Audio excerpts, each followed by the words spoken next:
చందమామ కథలు. పొట్టివాడి సాయం. ఒక ఊర్లో ఒక పేద రైతు ఉండేవాడు.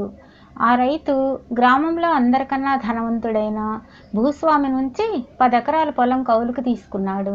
అయితే ఆ భూమి ఏమంత సారవంతమైనది కాదు. అయినా కష్టపడితే ఫలితం ఉంటుందన్న మొండి ధైర్యంతో రైతు, అతడి భార్య, 2 పిల్లలు అందులో వాననక ఎండనక శ్రమ పడేవాళ్ళు. కానీ అందులో వచ్చే ఫలసాయం వాళ్ళ తిండికి బట్టకు సరిపోయేది కాదు. ఇలా ఉండగా ఒక సంవత్సరం పొలానికి దాపులనున్న నది పొంగి పొలంలో ఉన్న పంటతో పాటు అతని ఎద్దుల జతలో ఒకటి వరదకు కొట్టుకుపోయింది. రైతు ఇలా నష్టపడినా భూస్వామికి చెల్లించవలసిన కౌలు డబ్బు చెల్లించక తప్పదు గనుక అతడు తన వద్ద ఉన్న ఎద్దును తోలుకొని సంతలో అమ్మేందుకు బయలుదేరాడు. దారిలో అతడికి వింత దుస్తుల్లో ఉన్న ఒక పొట్టివాడు కనిపించాడు. వాడు ఒక కాలు కుంటుతున్నాడు.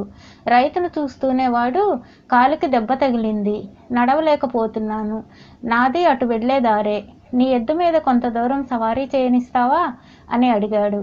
రైతు ఆ పొట్టివాడి స్థితికి జాలిపడుతూ, నువ్వు నడవలేక బాధపడుతున్న మాట నిజమే, కానీ గాడిద గుర్రంలాగా ఎద్దు సవారీ జంతువు కాదు కదా, గోజాతి మీద సవారీ చేయడం తప్పు అన్నాడు.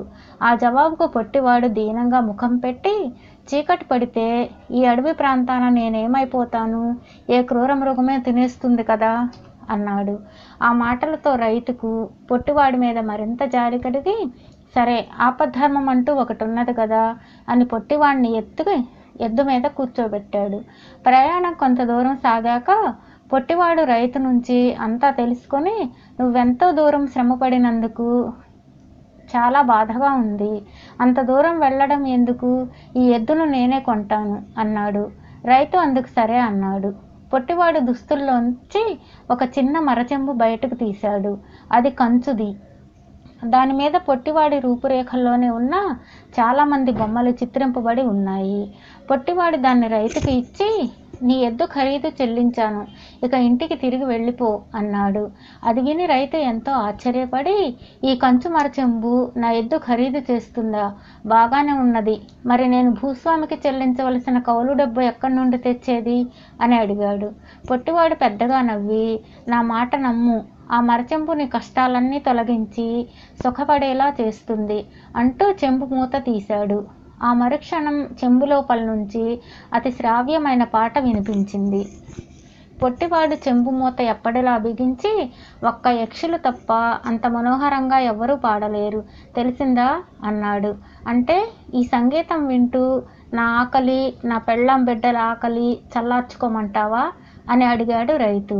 ఆ ప్రశ్న వింటూనే పొట్టివాడు, అయ్యో నా మతి మురుపు మండ అంటూ తల పట్టుకుని, నీకు అసలు సంగతి చెప్పడం మరిచాను, నువ్వు ఇంటికి వెళ్ళగానే శుచిగా స్నానం చేసి ఇంటి మధ్య కొంత భాగం శుభ్రపరిచి అక్కడ ఈ మరచెంబును ఉంచు, తర్వాత దాని మూత తెరిచి మరచెంబు నువ్వు చేయగల సాయమేదో చెయ్యి అను, తెలిసిందా అని ఎద్దును అదిలించి దాపులనున్న చెట్ల చాటుకు వెళ్ళిపోయాడు.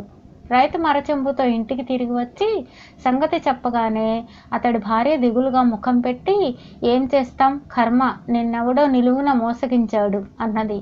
వాడి ముఖం చూస్తే మోసకారిలా కనిపించలేదు, చూద్దాం పద అంటూ రైతు పొట్టివాడు చెప్పినట్లు చేసి మరచెంబు మూత తెరిచి, మరచెంబు నువ్వు చెయ్యగల సాయమేదో చెయ్యి అన్నాడు. ఆ వెంటనే పొట్టివాడి లాంటి 2 మరుగుజ్జులు ఠంగ్ అనే పెద్ద శబ్దంతో మరచెంబు నుంచి బయటకు గెంతి అక్కడ ఉన్న మంచాల మీద, ముక్కాలి పీటల మీద బంగారు కాసుల్ని, వెండి పాత్రల్ని కుమ్మరించారు. ఇది చూసి రైతు, అతడి భార్య, పిల్లలు ఆశ్చర్యపడుతున్నంతలో వాళ్ళు బంగారు పళ్ళాల్లో పంచభక్ష పరమాన్నాలతో విందు భోజనం వడ్డించి అదృశ్యమయ్యారు. రైతు కుటుంబం ఏనాడు అంత రుచికరమైన భోజనం తిని ఉండలేదు. రైతు పొట్టివాళ్లు ఇచ్చిపోయిన బంగారు కాసులతో మంచి ఇల్లు కొనుక్కొని అందులో అవసరమైన సౌకర్యాలన్నీ ఏర్పాటు చేసుకున్నాడు. నెల తిరగకుండానే భూస్వామికి ఆ నోట ఈ నోట రైతుకు పట్టిన అదృష్టం, మహత్తుగల మరచెంబు సంగతి తెలియవచ్చింది. ఆయన ఒకనాడు రైతు ఇంటలేని సమయం చూసి నౌకర్లతో వచ్చి అతడి ఇంట్లో గల డబ్బుతో పాటు మరచెంబును కూడా ఎత్తుకుపోయాడు. భూస్వామి బలవంతుడు, పలుకుబడి గలవాడు అవటం చేత రైతు ఏమీ చేయలేక ఊరుకున్నాడు. అతడికి తిరిగి పేదరికపు బాధలు ప్రారంభమయ్యాయి. ఒకనాడు అతడి భార్య భర్తకు కంచు మరచెంబు ఇచ్చిన పొట్టివాడిని కలుసుకోమని సలహా ఇచ్చింది. రైతు సరేనని లోగడ పొట్టివాడు కనిపించిన ప్రాంతానికి వెళ్ళాడు. అక్కడ ఒక చెట్టు కొమ్మ మీద కూర్చుని ఉన్న పొట్టివాడు ముందుగా రైతును చూసి కొమ్మ మీద నుంచి దబీమంటూ దూకి అతడి దగ్గరకు వచ్చి, ఏమి ఇలా ఉన్నావు? నేనిచ్చిన మరచెంబు నీకు ఎలాంటి సాయం చేయలేదా అన్నాడు. రైతు జరిగినదంతా పొట్టివాడికి చెప్పాడు. అంతా విన్న పొట్టివాడు చెట్టు పైకి పోయి అక్కడ ఉన్న తొర్రలో నుంచి ఒక వెండి మరచెంపు తెచ్చి రైతుకు ఇచ్చాడు. రైతు సంతోషంగా దాన్ని తీసుకొని ఇంటికి తిరిగి వచ్చాడు. అయితే భూస్వామికి తను రైతును ఒక కంట కనిపెట్టమని నియమించిన నౌకర్ల ద్వారా సంగతి తెలిసింది. వాళ్ళు కంచు మరచెంబు కన్నా ఈ వెండిది మరింత ప్రభావం గలదని తాము విన్నట్లు ఆయనకు చెప్పారు. భూస్వామి ఏదో విధంగా దాన్ని దొంగిలించాలనుకుని ఆ సాయంత్రం విందు ఏర్పాటు చేసి రైతును ప్రధాన అతిథిగా ఆహ్వానించాడు. రైతు రాగానే భూస్వామి మిగతా అతిథులతో, మన ప్రధాన అతిథి దగ్గర గొప్ప ప్రభావం గల మరచెంబు ఒకటి ఉన్నది, దాన్ని ఆయన మన ముందు ప్రదర్శిస్తాడు అని చెప్పాడు. వెంటనే రైతు దుస్తుల్లో నుంచి మరచెంబు బయటకు తీసి కింద పెట్టి, మరచెంబు మరచెంబు నువ్వు చేయగల సాయమేదో చెయ్యి అన్నాడు.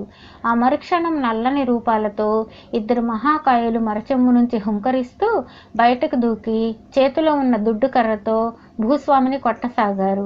భూస్వామి కేకలు పెడుతూ రైతుతో, నీకు పుణ్యం ఉంటుంది, ఈ ఇద్దరిని తిరిగి మరచెంబులోకి వెళ్ళమను అన్నాడు. రైతు ఏమాత్రం తొణక్కుండా, ముందు ఆ కంచు మరచెంబు నాకివ్వు అన్నాడు. భూస్వామి ఇంట్లోకి పరిగెత్తిపోయి దాన్ని తెచ్చి రైతుకిచ్చాడు. మహాకాయులిద్దరూ వెండి మరచెంబులోకి వెళ్ళిపోయారు. కొద్ది రోజుల్లోనే రైతు ఆ చుట్టుపక్కల గల ధనవంతులందరికన్నా ధనవంతుడయ్యాడు. తన అవసరం తీరాక అతని మరచెంబులు రెంటిని ఎవరికి తెలియని రహస్య ప్రదేశంలో పాతిపెట్టాడు.